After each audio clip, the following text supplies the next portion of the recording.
the Strengthen Me prayer. So the first lesson we can learn from this story is this, that we all need strength. That we all need strength. Now, when we talk about strength, oftentimes we think of the physical. We think of natural strength. But strength is so much broader than just the physical. The definition of strength is the capacity to resist or endure great force or pressure. And so in life, there are various kinds of forces and pressures that we have to either resist or we have to endure. Sometimes that may be a financial pressure. Sometimes that's a relational pressure. Sometimes that's an emotional pressure. Sometimes that's a spiritual pressure. So there's all kinds of different pressures that we have to deal with at different points in life. And there are these pressures, we have to respond to them, to either resist them, to endure them, or to succumb to them and surrender. So let's look at David's situation again. Beginning at verse 3.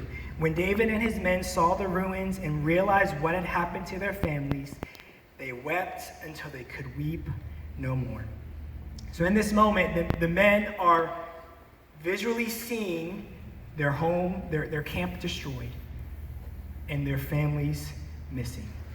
And they are so overwhelmed that they weep, and they keep weeping until they no longer have the capacity to weep anymore. So they're emotionally distraught, they're physically drained and exhausted.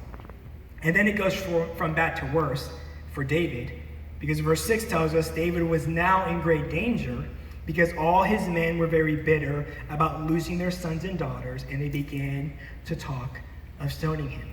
So David is physically drained, David is emotionally drained and distraught, and he is experiencing enormous relational pressure.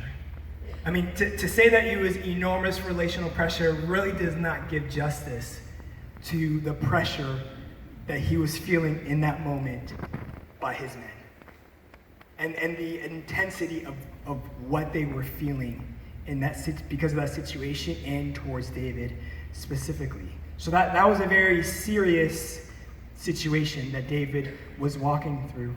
And our situations may not be David's situation, but at different points, we're going to have to navigate significant pressure. David and his men, when they arrived to Ziklag, they were not expecting their camp to be burned down, and they were not expecting their